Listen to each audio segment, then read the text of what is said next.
Bien, creo, ministro, que la primera pregunta con la que tenemos que iniciar es que nos haga usted un balance del 2021 para terminar y cómo inicia este 2022.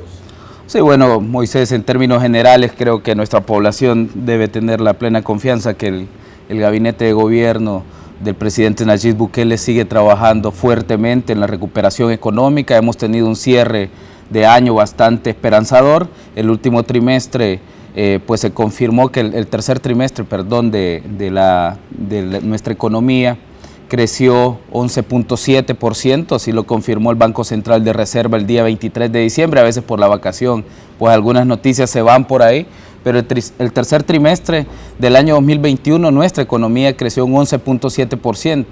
Al final del año nosotros seguimos esperando las cifras para llegar a ese 10.3% que habíamos pronosticado crecer durante el año 2021, y para el año 2022 pues el crecimiento económico esperado es de un 4%, que ha sido ratificado tanto por el Fondo Monetario Internacional, Banco Mundial y la CEPAL.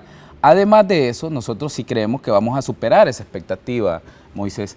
Si bien el año pasado nosotros teníamos una expectativa de crecimiento de 3.8%, que fue con la que trabajamos el presupuesto, al final pues estamos viendo que vamos a crecer por arriba de un 10%. Así que lo mismo esperamos para el año 2022. En materia de recaudación fiscal, los ingresos tributarios se recuperaron sustancialmente. Recaudamos cerca de 500 millones más de lo que habíamos nosotros mismos proyectado para el año 2021, es decir, casi un 10% más de los ingresos tributarios que habíamos proyectado. Además de eso, si lo comparamos con el año 2020, recuperamos más de 1.000 millones de los que habíamos perdido el año pasado por la pandemia de COVID-19. Entonces, este año pues básicamente crecimos un 26% respecto de lo que habíamos recaudado el mismo año. A octubre nosotros ya habíamos recaudado el mismo valor que habíamos recaudado en el año 2020. Entonces, eso quiere decir que las estrategias implementadas por el presidente Nayib Bukele, como Firempresa, también como la estabilización de precios, el Fondo de Estabilización de Precios, si tú recuerdas, nosotros salimos a fondear con 20 millones este fondo para que pudieran soportar las subidas en el gas propano, entonces, o el gas licuado de petróleo, como se le conocen en algunos lados, ¿no? Entonces, ese tipo de estrategia, el incremento al salario mínimo para también aplacar el impacto que tenía la inflación a nivel mundial, ese incremento al salario mínimo que también fue subsidiado a través de Bandesal con un fideicomiso de 100 millones, también ayudó al crecimiento y a la recuperación de las empresas. Los subsidios que nosotros entregamos durante el año 2020 y también durante parte del año 2021 también ayudaron a que muchas de nuestras empresas se recuperaran en un cortísimo plazo y empezáramos también a crecer un poco más de lo que nosotros mismos habíamos previsto crecer. Así que, Moisés, creo que cerramos un año bastante bueno. Digamos, el nivel de ejecución a nivel presupuestario ronda el 90% de la ejecución. Con los últimos datos que tenemos todavía hace falta revisar provisiones y otro tipo de documentación que se presenta al final del año. Estamos cerrando las últimas cifras, ¿no? Y hay que hacer una revisión exhaustiva de toda esa documentación, pero más o menos el nivel de ejecución rondó el 90% con un buen importe de inversión pública. Hemos inaugurado algunas obras el año pasado, como el periférico Claudia Lars, por ejemplo, ¿no? Estamos por inaugurar algunas de nuestros recintos fronterizos. La aduana de La Matillo está por ser inaugurado. También vimos cómo se terminaron las obras del primer paquete del periférico Gerardo Barrios en San Miguel. También hemos anunciado la construcción del estadio, la biblioteca se ha iniciado a construir. Hay muchísimas obras que ya se están ejecutando y creemos, pues, bueno, también el paso a desnivel de Comalapa. Si alguien ha ido recientemente al aeropuerto, ya está casi por terminarse, ¿no? Entonces, hay varias obras que también estamos realizando a nivel vial y también en otra materia de infraestructura, como educación, hospitales. Así que creo que a pesar de que es un año muy difícil para todas las economías a nivel mundial, El Salvador ha cerrado muy bien y tiene muy buenos pronósticos para el año 2022. Nos ubicamos entre las 5 economías que mejores perspectivas tienen para el próximo año, junto a Panamá, República Dominicana, Perú, y pues evidentemente estamos nosotros en ese grupo. Entonces estaríamos entre esas primeras 5 economías de toda Latinoamérica que más crecen para el próximo año. Así que creemos que, si bien ha sido un año atípico, nos ha ido bien, Moisés. No como quisiéramos, evidentemente, quisiéramos estar muchísimo mejor, pero creo que hemos logrado un avance con respecto a los países de la región. 11,7 el crecimiento del tercer trimestre. Del tercer trimestre. El cuarto trimestre tiene que esperarse de aquí a ¿qué? ¿Marzo? Se anuncian en marzo normalmente, que es donde anunciamos más o menos también nuestra proyección del primer trimestre de la economía salvadoreña, así que esperamos ahí por marzo, en los últimos días quizá, ya tener los datos de cierre, ¿no? Esto porque hay que esperar algunas variables económicas que no dependen... Sí, que no dependen directamente de los sectores gubernamentales, hay que recoger información de los sectores privados, ellos tienen que llenar algunos formularios y todo lo demás, ¿no? Entonces, esta parte todavía hay que esperar pues para realizar el cierre. Muy bien, solo déjeme aclarar algunos puntos y terminar de poner los puntos, valga la redundancia, sobre las I. Sí. El presupuesto de este año fue hecho en base a un crecimiento de ¿qué? ¿3.4? 4%. 4%. Pero se obtuvo ingresos por más de $500 millones, como usted nos dice. Sí, de hecho digo 4% por decir algo, no, pero es 3.8 exactamente, okay. 3.8% de crecimiento. El próximo año, ya este año, 2022, ¿sí? El presupuesto está contemplado con un crecimiento de 4%, que es lo que pronostica el Banco Central de Reserva. 4 puntos porcentuales. Sí. Y va una brecha, hay una brecha. Sí. Hay una brecha necesaria de fondear. Correcto. ¿De cuánto es, ministro? La brecha nosotros la reducimos, esto es bastante interesante, Moisés, para nuestra población. Nosotros el año pasado teníamos una brecha de 1.182 millones, nosotros la redujimos en alrededor de 800 millones. Esto representa una reducción de más del 60% de las necesidades de financiamiento que nosotros tuvimos para el año 2021 respecto de las necesidades de financiamiento del año 2022. Vamos a solicitar, o hemos solicitado, que ya se aprobó una brecha por 498 millones, es decir, 800 millones menos de lo que nosotros habíamos solicitado el año 2021. Ok, ¿cómo se va a fondear, ministro?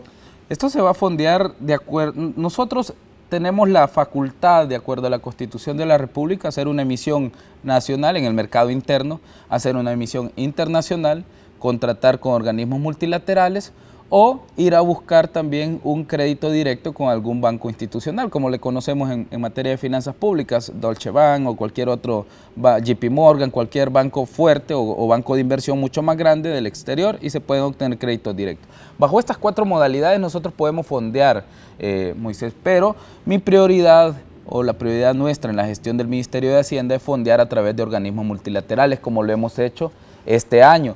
Evidentemente tuvimos que hacer algunas emisiones internas durante este año para fondear el presupuesto, que van a ser sustituidas en este año y en el próximo para hacer un manejo adecuado de la deuda. ¿Por qué digo esto? Porque los mercados internacionales se complicaron con la llegada de COVID-19, no solo para El Salvador, como lo tratan de hacer ver algunas voces adversas al gobierno, porque esta no es una situación únicamente de El Salvador, es una situación a nivel mundial. Entonces, al estar los mercados internacionales bastante convulsos, nosotros como Ministerio de Hacienda lo que buscamos fue contratar con organismos multilaterales, entiéndase, Banco Mundial. Ustedes vieron, Moisés, cómo se aprobaron 500 millones para inversión en primera infancia. BID, ustedes vieron cómo se aprobaron varias operaciones durante el año pasado, pues que ayudaron a apuntalar el presupuesto general de la nación y también obras de infraestructura de proyectos específicos como tal. Entonces, el BESIE, que es un brazo importante para nosotros, y dentro de poco pues vamos a realizar también un anuncio en materia de otro organismo multilateral para El Salvador. Así que creemos que con estos organismos multilaterales podemos lograr el financiamiento necesario. Es una brecha bastante pequeña. Este año, pues, las necesidades de vencimiento, entre vencimientos y brecha presupuestaria fueron alrededor de 3.100 millones. Para este año, entre vencimientos y brecha presupuestaria, pues no tenemos, tenemos menos de la mitad de eso. Entonces, va a ser sumamente fácil, digamos, o va a ser mucho más fácil respecto de este año de 2021 encontrar financiamiento. Ahora, ¿estos vencimientos están contemplados dentro del presupuesto? Sí, claro. O sea, con todo La brecha que se tiene son 400 millones. 498, evidentemente los vencimientos no se cuentan porque esos ya son salidas de caja como tal. Entonces, por ejemplo, te decía que este año 2021 la brecha era de alrededor de 1.100 millones, pues, pero habían vencimientos de alrededor de 2.000, entonces eso hacía una necesidad o un gap de 3.100. Para este año se ha reducido a mucho más de la mitad el gap total. Así que no vamos a tener ningún problema, Moisés, en cuanto a financiamiento. Quienes opinan que el riesgo de los bonos salvadoreños está altísimo y se tendrían que pagar tasas por encima de mercado, casi superando el doble. Porque habría que ser muy bobo para salir al mercado internacional. Si ellos lo hicieran digamos, si ellos lo hicieran, pues es como ellos lo manejaban. Pero yo desde el año pasado no salgo al mercado internacional y no porque no pueda salir, podía salir a una tasa menor de la que ellos reflejan. Pero ¿qué es lo que pasa en estas situaciones? Un buen planificador fiscal lo que va a decidir es ir por los organismos multilaterales. Luego, cuando vamos con los organismos multilaterales, dicen que demasiado nos prestan. He visto algunas voces incluso reclamándole al BESI por qué le presta El Salvador. Le he visto algunos que le reclaman al Banco Mundial por qué nos dieron 500 millones para primera infancia. Hombre, ¿y en qué país viven ellos, Moisés? ¿Acaso no son salvadoreños? Nosotros estamos fondeando a tasas de 1.5%. La tasa de 1.5% que nos dio el Banco Mundial para las operaciones de mi primera infancia por 500 millones a 25 años plazo, con 5 años de gracia, ni siquiera supera, la tasa de interés ni siquiera supera la tasa de inflación del país. Entonces, ¿cómo oponerse? O sea, básicamente la ganancia, digamos, del banco es cero porque no supera la tasa de inflación. Entonces, ¿cómo oponerse a este tipo de financiamiento? Y hay otro problema en el que ellos ven en el tema de deuda. Y yo siempre lo he ejemplificado, Moisés, creo que este ejemplo para los que le dan seguimiento o los salvadoreños que le dan seguimiento a tu entrevista se les va a hacer bastante común, porque yo siempre que vengo aquí lo menciono. O sea, miren, cuando alguien recibe una empresa quebrada, tiene dos opciones: o dejarla que se quiebre más y que se vaya, se pierda por completo todo, o ir a buscar el financiamiento y hacer que las ventas de su empresa empiecen a crecer, ir a recuperar las cuentas por cobrar que no recuperaron los gerentes anteriores. Pero básicamente nosotros como administradores ahora del gobierno de El Salvador, el presidente Bukele tiene que decidir: o deja quebrar la empresa, o consigue financiamiento y empieza a hacer que el PIB nacional, que en este caso para una empresa serían las ventas, empiece a crecer. ¿Cómo hacemos eso? Invirtiendo en maquinaria en una empresa. En el caso de El Salvador es invertir en infraestructura, en estrategias de crecimiento económico y desarrollo social. Entonces, tenemos dos opciones: o dejar que el país siga como ellos lo tenían, o realizar las inversiones que el mismo Banco Mundial señala desde 1948 en primera infancia, en educación. El BID se ha cansado de señalar en diferentes estudios todas las inversiones que se deben de realizar en infraestructura con enfoque de resiliencia. Muchos organismos multilaterales, el Fondo Monetario Internacional se ha cansado o hasta el hastío de señalar que necesitamos invertir en educación, en seguridad. Pero ¿cuándo se hicieron esas inversiones? Fue hasta que el presidente Nayib Bukele llegó a el gobierno de la República. Entonces, ¿cómo pretenden que no financiemos los planes de control territorial? ¿Qué quieren? ¿Que no le demos insumos o implementos a nuestros policías y a nuestros cuerpos de seguridad para que puedan combatir el crimen? Si lo que tratamos es de reducir el crimen, entonces debemos invertirle. Y para eso se necesitan implementos. Y esos implementos se consiguen con recursos económicos. Y esos recursos económicos, lo único que uno debe de buscar es de que se capten a una buena tasa de interés y a buenas condiciones. En el caso del Banco Centroamericano de Integración Económica, ha fondeado la fase 2 y 3 del Plan Control Territorial, con la que hemos estado inaugurando cubos. El presidente Bukele inauguró 2 cubos solo en el periodo de vacaciones. Entonces, creemos que seguir invirtiendo va a hacer que nuestro tejido social se reconstruya, nuestro tejido productivo se reconstruya, que por fin empecemos a crecer como verdaderamente tenemos el potencial, pero evidentemente, Moisés, tenemos que conseguir recursos, no hay otra forma. Entonces, eso es lo que nosotros hemos estado tratando de hacer, conseguirlos en buenas condiciones para que nuestro PIB empiece realmente a crecer. ¿Va a ir a los organismos multilaterales a buscar estos? Sí, claro, claro. Ahora, ¿existe apertura de los organismos multilaterales va a pedir, y esa es otra duda más, ¿Va a pedir usted los 490, 500 millones de dólares o va a pedir más? Mira, Moisés, la brecha está fijada en 498 millones, ¿sí? En el camino siempre hay créditos, siempre hay operaciones con los organismos multilaterales que son operaciones duras, digamos, proyectos de desarrollo. Por ejemplo, está el desarrollo de Sor City 2. Probablemente tenga una inversión de 100 millones con un organismo multilateral que vamos a anunciar muy pronto. Pero esos, digamos, son operaciones más específicas que dan, digamos, un resultado en inversión pública de manera directa. Entonces, no son parte de la brecha como tal. Entonces, yo no puedo pedir más allá de la brecha que se me ha fijado en el presupuesto, sino tengo que ir a buscar una nueva autorización en la Asamblea Legislativa, pero la brecha presupuestaria no se va a solicitar más allá de los 498 millones que se han ya autorizado en la Asamblea. Le preguntaba esto porque se habla mucho de que LETES y CETES están en la frontera y que lo que se hizo en los últimos meses o últimos días fue un rollover de prestar a las instituciones para pagarle deuda y volverse a quedar con deuda por un tiempo similar más, por un periodo de más de año. Y que una buena opción podría ser trasladar esa deuda de corto plazo a largo plazo, pero ahí el dinero es mucho mayor, la cantidad. Sí, no es una buena opción, no es una buena opción, es la opción ideal, Moisés. O sea, siempre que tú tienes deuda de corto plazo y recibes a un país con un límite de endeudamiento muy cercano, nosotros recibimos 1.000 millones de deuda de corto plazo, más de 1.000 millones. Entonces, si tú revisas el nivel, tenemos 1.400 millones. Entonces, con una pandemia, también con los mercados internacionales difíciles, el incremento de deuda de corto plazo ha sido 400 millones. Es 400 millones, el nivel de LETES para emitir. No, los CETES es algo bien distinto, son los certificados del Tesoro. Las letras del Tesoro, que es el nivel de 25% que te permite el presupuesto hasta que nosotros llegamos, Moisés. Porque antes era 30%. Ellos se recetaban un 30% de emisión de deuda de corto plazo, de LETES. Nosotros lo reducimos. A partir del año 2020 se redujo a 25% y este año se mantuvo en el 25%, que fue de los cambios que fuimos a solicitar nosotros al presupuesto general de la Nación antes de la aprobación, que se redujera a 25% como lo teníamos para este mismo año.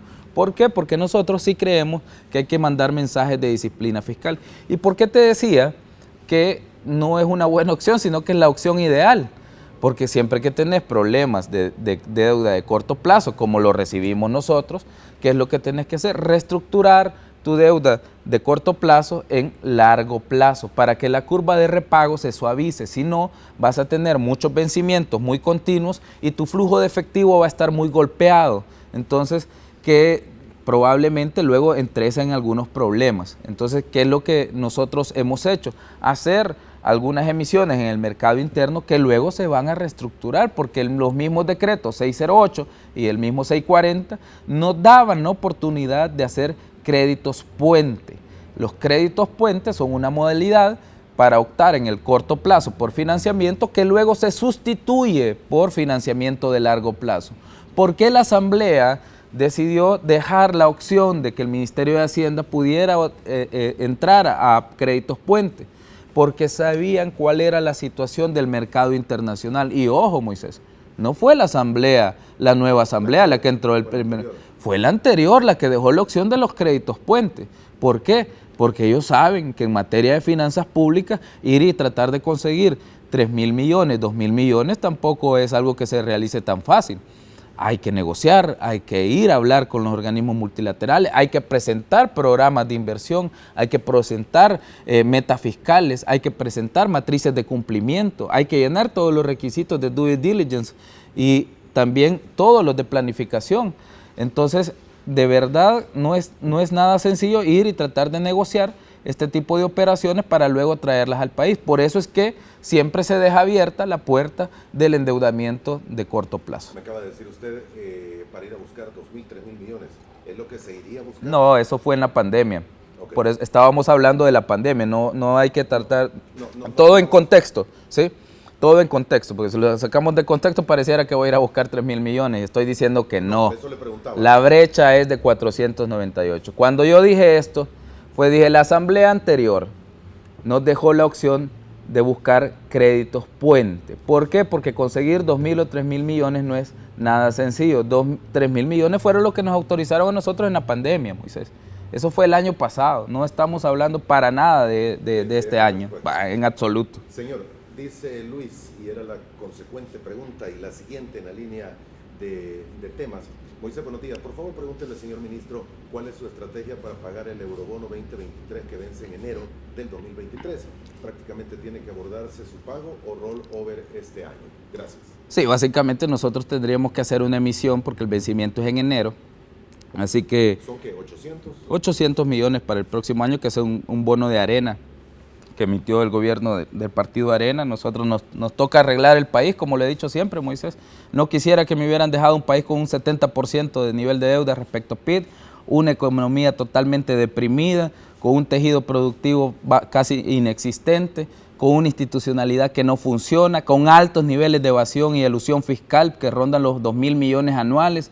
Nosotros no hubiéramos querido esto, pero pues los 30 años que gobernaron oficialmente estos partidos, pues evidentemente nos dejaron un país en quiebra.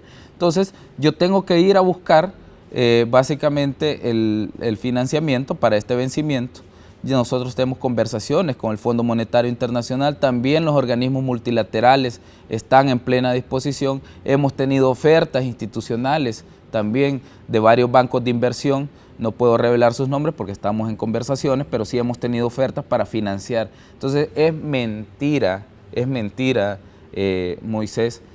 Bueno, y además tenemos Bitcoin Bonds ahora en adelante que empezamos con esta estrategia, con una primera emisión de 1.000 millones o $1 billón, pero que pues se puede usar también para este tipo de operaciones. Así que, y no estaríamos, entrando en conflicto con el mercado tradicional, porque es un vencimiento que hay que pagar. Entonces nosotros lo podemos pagar sencillamente sin emitir otro nuevo bono en el mercado tradicional y podríamos ir a buscar un bono nominado en dólares y que reciba pagos en Bitcoin como tal. Así que creemos que tenemos suficientes ofertas para financiar. Hay buenos organismos multilaterales que se han acercado con la oferta de financiar ese bono, los estamos nosotros sopesando para ver cuál es la mejor opción. Vamos a ver cómo sale la primera emisión de Bitcoin Bonds también, para luego pues trazar toda la estrategia. Nosotros no vamos a abandonar tampoco el mercado tradicional. De hecho, El Salvador está compitiendo ahora por ser un mercado regional de deuda, así que no estaríamos abandonando el mercado tradicional de emisión de bonos. Podríamos ir a Nueva York, podríamos hacer un Bitcoin Bond, podríamos también contratar un organismo multilateral, podríamos contratar un banco privado de inversión. Así que tenemos varias ofertas y estamos evaluando, Moisés. ¿Hay negociaciones todavía con el Fondo Monetario Claro. Internacional, ministro? Las negociaciones con el Fondo Monetario Internacional solo se han parado en la mente de los analistas adversos al gobierno. Nunca el Fondo Monetario Internacional ha dicho que ha dejado de conversar con El Salvador sobre las negociaciones de un acuerdo IFF. Nosotros continuamos con estas conversaciones, hemos avanzado. Toda la evaluación que se realizó en el artículo 4 ayuda a que lleguemos a un acuerdo específico IFF como tal. El Salvador continúa en la mesa de negociación y el equipo del Fondo Monetario Internacional continúa en la mesa de negociación. ¿Qué es lo que pasó? ¿Por qué se especuló en los últimos días? Le preguntan al señor Jerry Rice si ellos estaban negociando en ese preciso momento, en ese día, en esos días, en esa semana, si el Fondo Monetario estaba negociando con El Salvador el acuerdo IFF, y le dice, no, en este momento estamos evaluando el artículo 4. ¿Qué puede derivar? Dice, puede derivar en la consecución de un acuerdo. ¿Por qué? Porque el acuerdo ya son medidas más específicas. La evaluación del artículo 4 es una evaluación macro, que si bien es cierto, no te genera acuerdos como tal, te indica cuáles son los ajustes necesarios a realizar en materia de política fiscal y económica. Entonces, al tener una evaluación macro, acordar las medidas es mucho más simple. Y yo siempre he dicho, Moisés, que las medidas fiscales fueron, digamos, de las cosas que no se nos hizo fácil, pues, pero fueron de las primeras cosas en las que nosotros estábamos de acuerdo. Habían algunos temas de gobernanza, algunas redacciones que se estaban revisando y, como dije en algún momento, yo no quiero pensar No quiero pensar mal, no quiero pensar que el Fondo Monetario Internacional se puede convertir en otro tipo de herramienta que no sea un organismo multilateral que vela por la situación monetaria y fiscal de los países. Entonces, en ese sentido, yo sí siempre he tratado de tener una apertura con el equipo del fondo, pero que nos enfoquemos sobre todo en nuestras negociaciones fiscales y económicas. Así que esperamos que en los próximos días retomar estas conversaciones. Hay un periodo de vacaciones que evidentemente los miembros del Fondo Monetario Internacional también tienen, así que esperamos en los próximos días retomar las conversaciones y poder, pues cuando tengamos un acuerdo, poder realizar el anuncio. Usted me dice, vamos a anunciar dentro de poco un acuerdo con un organismo multilateral que no puedo mencionar porque estamos todavía en pláticas, que nos va a dar los fondos necesarios para Surf City 2. No, no he dicho eso. ¿No? No. Yo dije, hay una operación de Surf City 2 que vamos a anunciar. Lo del organismo multilateral nuevo es algo distinto. Okay. Esta es una operación con uno de nuestros socios históricos y lo vamos a anunciar. Sí, históricos, hace mucho. Sí, es uno de nuestros socios tradicionales, así que vamos a anunciar dentro de poco esta operación. También hay muchísimas operaciones que se vienen. Nuestro país no se detiene, Moisés. O sea, el crecimiento de nuestra economía no puede verse solo con las obras de infraestructura que terminamos el año pasado y creer que con lo que hicimos el año pasado ya estuvo. Y este año, ¿vamos a crecer o no? Pero se me está yendo. Entonces, no. Va a haber un acuerdo con un organismo multilateral. Acuerdo hay muchísimos. Esta es una operación específica para continuar con las obras de Surf City 2. Para el desarrollo de Surf City 2 lo vamos a anunciar en conjunto con la ministra de Turismo en su momento. Estamos avanzando en la operación como tal y esto está en el marco de todas las otras inversiones que nosotros vamos a hacer. Hace falta que nosotros empecemos a realizar la inversión de Bitcoin City, por ejemplo, ¿no? Cuando hagamos la emisión. Entonces, hay muchísimas obras de infraestructura, Moisés, que nosotros este año las vamos a iniciar. Pero, Surf City 2, estamos hablando ¿en el Oriente? En el Oriente, sí. ¿En el Oriente? Es la segunda parte de Surf City, porque ya, digamos, pusimos los fundamentos para Surf City en el área de la libertad. Ahora también hay que continuar con el desarrollo en el oriente del país, que ha sido una zona históricamente olvidada, y sobre todo la zona costera de El Espino, Punta Mangos, Las Flores, toda esa área que tiene un potencial enorme. Ha sido una área que históricamente nunca se le invirtió nada. Bueno, para que tengas una idea, Punta Mangos le pertenece a Jucuarán, pero desde el casco urbano tú no puedes accesar a Punta Mangos. Tienes que ir a dar la vuelta por Chirilagua para poder entrar a una playa que le pertenece a Jucuarán como municipio. ¿Por qué? No hay una calle ahí. Entonces hay que hacer una calle que conecte el casco urbano, que conecte El Espino y que conecte Punta Mangos como tal, porque ahí no hay una calle. Entonces la calle tiene un tope, digamos, cuando llega después de unas playas, se me olvida el nombre, que están despuesito de Punta Mangos, hay 2, 3 playitas pequeñas, y ahí termina la calle. Y luego lo que hay es una montaña nada más. Esto antes del Cuco, ¿verdad? Sí, esto es antes del Cuco. Digamos, tenés la entrada del Espino por Usulután y tenés la entrada del Cuco por San Miguel. Entonces, tenés que ir a dar la vuelta para entrar a la playa que le pertenece al municipio de Jucuarán, hasta el otro municipio, hasta San Miguel, básicamente. Okay. Entonces, ese es el nivel de descuido que nosotros hemos encontrado a nivel de infraestructura, activos estratégicos como son nuestras olas. Entonces, ese es el nivel de país que nosotros recibimos. ¿Se puede conocer el monto de esta inversión para Surf City 2? No, lo vamos a anunciar porque todavía tiene que aprobarlo el organismo multilateral como tal. Tengo que sí. ver qué le puedo sacar. Sí, no, está bien, pero lo vamos a ir anunciando poco a poco. La primera nos visita en esta primera parte de Frente a Frente. Hemos abordado varios temas, hay muchos más que tocar con el ministro esta mañana, y solo por respeto a los amigos televidentes que nos sintonizan desde temprano, hace 14 minutos Eduardo Mengíbar nos escribía: buenos días, se habla que no se incrementará el IVA, ¿se mantiene esa idea? Tal cual. No, mientras yo esté al frente del Ministerio de Hacienda y el presidente Bukele esté al frente del gabinete, pues básicamente... ¿No va a aumentar el IVA? No. Una de las formas de los gobiernos anteriores fue meter mano a las AFP para aumentar sus entradas, nos dice Eduardo Mengíbar. ¿Se puede afirmar que el gobierno no hará lo mismo? Claro que no. Nosotros somos respetuosos de los ahorros de los salvadoreños. Creemos que es necesario una reforma de pensiones. El presidente y el equipo económico estamos terminando esta reforma. Una vez la tengamos, la vamos a presentar a la Asamblea Legislativa para discusión.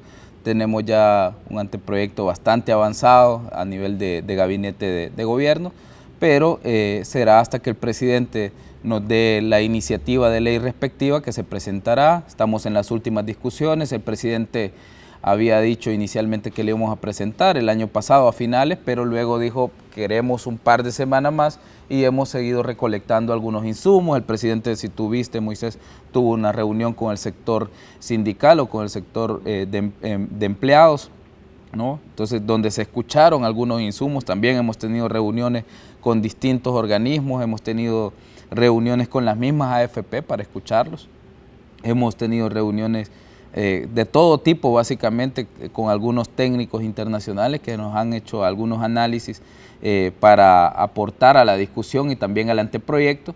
Así que una vez esté el anteproyecto terminado, pues lo vamos a presentar. Lo importante de la reforma de pensiones es que tiene como centro el cotizante.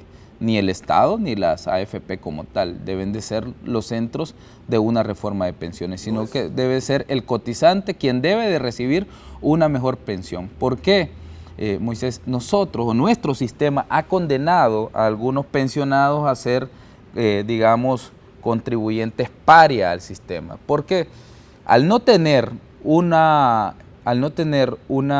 pensión digna, no se pueden retirar. Entonces, ¿qué les ha tocado? Estar básicamente sin contribuir al sistema, sin contribuir, digo, porque ya contribuyeron anteriormente, pero están en un limbo. No pueden dejar de trabajar, pero tampoco le contribuyen al sistema. Entonces, al dejar de trabajar no pueden vivir con una pensión con la que actualmente tienen. Entonces, nosotros tenemos que remediar esa situación en el corto plazo, porque es una deuda histórica que ha tenido el pueblo salvadoreño y evidentemente no vamos a echar mano a esos fondos. Eso quería preguntarle porque ha habido algunas pláticas en los últimos días para que no se olvide y que no quede en el olvido o muerto un proyecto de reforma de pensiones.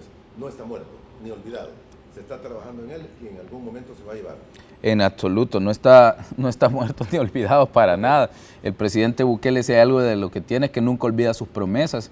Y si tú lo ves, a veces la oposición nuestra se pone a criticar cuando el presidente cumple una de sus promesas de campaña y dice, ¿y para qué está cumpliendo sus promesas de campaña? Debe dedicarse a gobernar. Bueno, si la gente lo eligió para que cumpliera sus promesas y lo eligió justamente porque les prometió cumplirlas. Entonces, ahora que las estamos cumpliendo, evidentemente el presidente está fungiendo como gobernante porque está cumpliendo lo que les prometió que iba a hacer cuando él llegara al gobierno de la República.